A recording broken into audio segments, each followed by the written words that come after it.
Next speaker. Thank you, Mr. Mayor, ladies and gentlemen of the council, ladies and gentlemen of the audience, and ladies and gentlemen watching on television. My name is Joe Briano. I'm a Fullerton resident, and I'm also the site administrator of the FullertonInformer.com. Just a bit of housekeeping. There were some mischaracterizations of what I said in the Fullerton Observer. With respect to the cancer epidemic, I did state that it was a medical mafia fraud. What I did not say is that it's caused by sunscreen. I said it's caused by cancer viruses that were in the polio vaccines. I want to repeat that. I also want to repeat that it is caused by vitamin D deficiency because not enough people are getting sunlight through their eyes as a result of the contact lenses and sunglasses they're wearing. That is the common denominator in cancer, especially breast cancer in women. The other environmental factors are magnified by the underlying vitamin D deficiency. I think it's deplorable that somebody would make a joke out of something so serious. I know people who have no moms right now because they succumbed to this illness, and they were so concerned with their oil of Olay appearance that they deprived themselves of the life-giving frequencies that God hung in the sky to keep us alive. Mr. Levinson tonight talked about the 250,000-pound elephant in this room, and I'd just like to touch on it. Last night was quite a night for the phony Fullerton Republican establishment.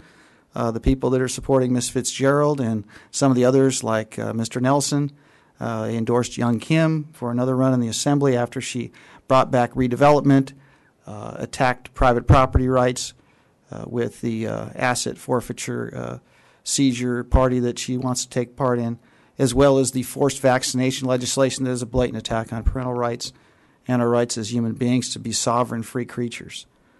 The issue tonight at hand in this council chamber is the Downtown Core Corridor project.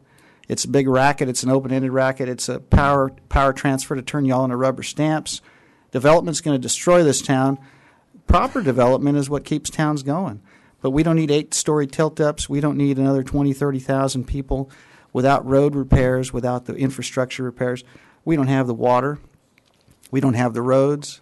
What we've got is a bunch of people that want to keep the trough filled up in this city council so that the goodies can keep getting handed out, so we can keep the pensions going, we can keep the salary increases going, we can keep our buddies that work at the credit unions happy, we can keep our pals that are selling real estate happy at the expense and to the detriment of the taxpayers and the residents. I think if the people realize the scope and the magnitude of what is going on here, I think they'd be out in the streets with pitchforks. Of course, then again, I don't know what it takes to get people to act anymore.